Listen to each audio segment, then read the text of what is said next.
What's up, everybody? It's EZE. It's early morning Sunday, last day of the year. Saying goodbye to 2017. Bringing you a guide. This is going to be on the freeze spell. Something I've been using, kind of new to it myself, and I've really been getting into it. But it's not the easiest thing to use. So I've kind of gone over all the pitfalls that I've fallen into, and then all the benefits. And there's actually more to it than you'd think. So got a whole video. This is also the replays. This is some 2 verse 2, and this is me, Wild and Dave. Wild and Dave are in my Clash Royale clan. I'm actually in Wild's clan. It's called Smash Brothers. You should check it out. It's closed a lot, but when it is open, well, it's full. Every once in a while, after every chest event, we lose a few people, so check it out. So anyway, on the right hand side where you see the freeze symbol thing, we're gonna have what we're gonna go over. There's a bunch of different things that I want to cover, and you'd actually be surprised how much there is just for one spell. And the reason why I'm doing this is because I just started using it, and it has been a pivotal card in this deck that I'm using. Now I've changed other cards around, and you see we've already in this 2 verse 2 we already took out the left tower using the freeze spell, froze the right tower, took it out. So used at the right time, it's a deadly weapon. But I've also screwed up royally and ended up losing matches because of it too. So it's one of those double-edged swords. If you use it right, you can win, and if you use it wrong, there's not a lot of cards out there that will beat you up really bad if you use it wrong. Freeze is one of them. It's an expensive card, so if you mess up with it, then it's gonna cost you. All right, so that was a 2 verse 2. Now this next one is actually I think the only single that I have in this video. It just worked out too perfect for me not to use this battle right here when we're doing this particular video on the free spell. So let's start off with the advantages, and there are quite a few advantages for it. And the first thing is, what I've noticed is that on certain cards that I was using, it would give me, like the high damage cards. For example, I like to use the flying machine. Now the flying machine, it's real susceptible to bats. It's real susceptible to a bunch of different cards, counter cards. But when I got it on the tower, when I got it on the princess tower, if I froze the tower, especially if they counter it and I freeze both the counter and the tower, it was able to get 500 or 600 damage. So I know that's not taking the whole tower. That's kind of chip damage, but at the same time, if you can get 500 or 600 every time, that's a pretty good chunk to take at a time. And I was able to regularly do that with the flying machine with the freeze. Another big advantage to it is the tower only cards, like the Hog Rider, the Balloon, the cards that bypass everything, go straight to the tower unless you have a defensive building. But we all know what happens if they send a Hog Rider, a Balloon on a rage. That can easily take out a tower, and you can counter that. And the Hog Rider, 4 card, Balloon 5, Rage 2, so that's a whole 10. You can counter it with a 4, and your tower can pretty much eliminate almost it can eliminate the Hog Rider by itself or the Balloon by itself. So if you help it out a little bit, it can take out all of that. And also, if you use the freeze spell and you're using it well, it creates a pretty big mental distraction for the opponent. He knows, or she knows, that you have the freeze, and that at any time, if he counters wrong at all and puts the card in too close to his building, that you'll not only freeze the defensive card, but you'll also freeze the building. So they have to play a lot more carefully, and as soon as you have someone playing super careful, that's when they usually make mental mistakes. So the mental distraction is actually a pretty big part of it. Now, as far as disadvantages, there's quite a few disadvantages. Now, there may be more disadvantages. I don't know if they outweigh the advantages. But first is, this card doesn't do any tower damage. So, and you'd have to kind of replace one of the tower damaging cards with freeze. So instead of bringing a lot of people like to bring 2 tower damaging cards, fireball, freeze. Now check this out. So they put in they put in with 175 left. They throw the goblin barrel down, freeze the goblin barrel right at the end. Freeze saves it. Now maybe I could have fireballed it just right, but all that's real tough to do. But the freeze, easy to do with the freeze. So the cost of it. Yeah, so no tower damage. You're going to have to kind of replace the tower damaging spell with the freeze. The cost is 4, which isn't huge, but you know, you might be replacing the rage spell with the freeze, or the tornado spell with the freeze. So you're losing a couple of elixir by using the freeze over the rage or the tornado. Something else is you have to keep up with your enemy's elixir count really well, and by that I mean you have to know how much elixir they have, because if you freeze the tower, for a princess tower for example, because you have an attack going, you have a card that you want to get on the tower, you freeze it to get the attack in, and they're full of elixir and they can easily counter after you froze the tower. Well, now whatever card you have is fighting off the counter card instead of attacking the tower, so you've just basically thrown 4 elixir away. And that's what I mean by easy to misfire. It's easy to use it and not be able to utilize it the way you want to if you're not careful with how much elixir they have, or what cards they have coming up. Now, there's a bunch of cards you can use it on really well, and there's a bunch that you really should stay away, and I'll explain what I mean. The cards you want to use it on are cards that your towers can take out the card while it's frozen. I'm not sure exactly how long it stays frozen for. It's not long. It's 2 or 3 seconds, 4 seconds, whatever it is. So there's certain cards you want to stay away from, but some of the cards that's very effective on is the Infernal Dragon, Hog Rider, Balloon. Those, for the most part, your tower's going to take out the Balloon, the Hog Rider, the Infernal Dragon. Now, they may get one shot in, but for the most part, it's going to stop those attacks right there on a dime. The Horde cards are the same. Even the Minion Horde, which can do so much damage to you. You freeze it, and it takes 2 shots per minion, but your tower will get through all but the last one, maybe.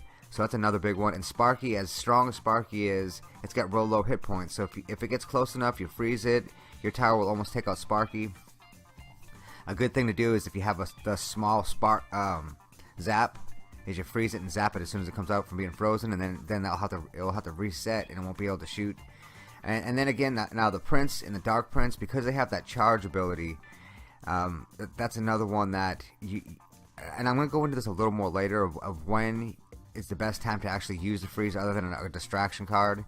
But because of their charge damage, and I didn't put this on there, but I'm thinking the Bandit can be up there with the Prince and the Dark Prince because of her charge damage, and I just didn't have room to write all of this. But also. The Battle Ram is another one.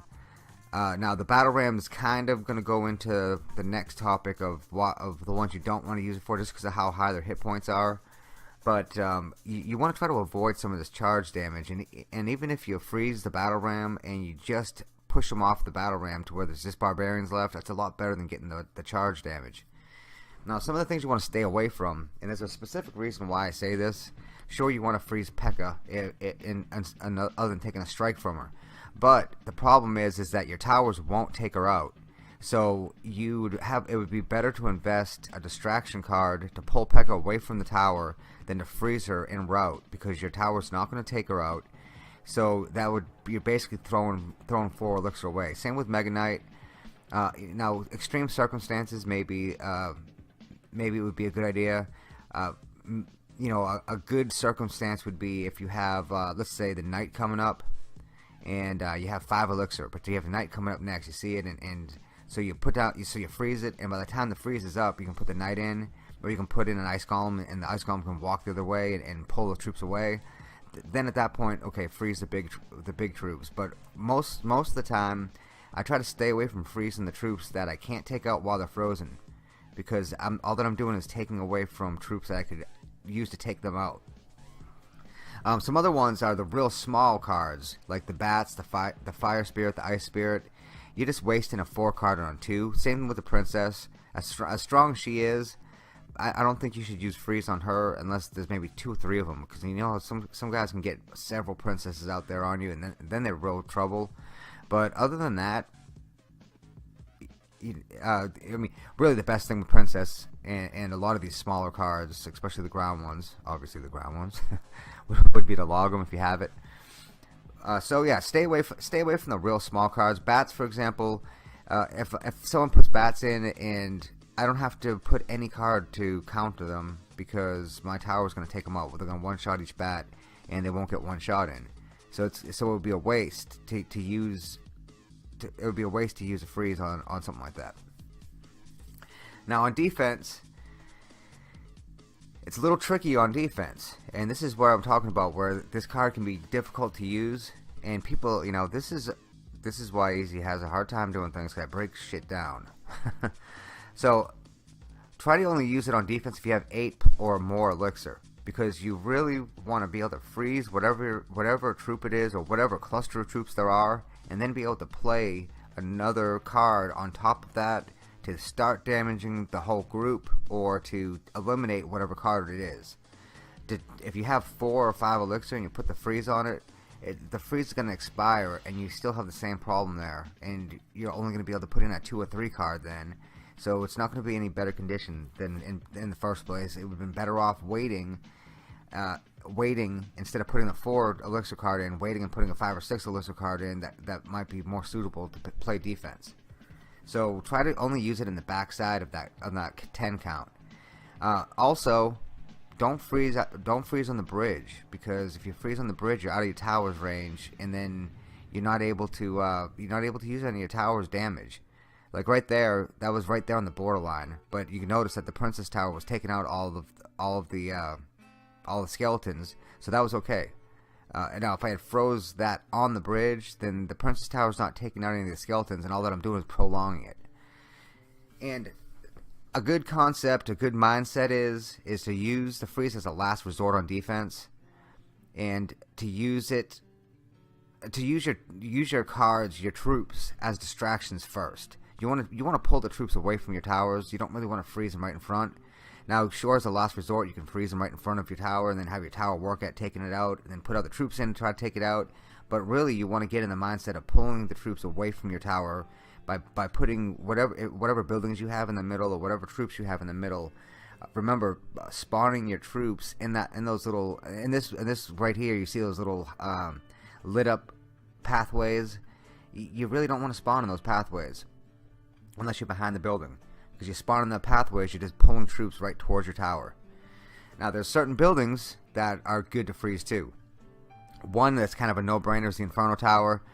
If you play a Goblin deck, a Golem deck, which is probably one of the strongest decks in the meta, Golem Night Witch, and they have an Inferno Tower, that's your nemesis. They're gonna put the Inferno Tower in every time, unless you double up on that Golem and have something that distracts the Inferno Tower. The Inferno Tower is going to at least split the Golem, and then it's not nearly as effective.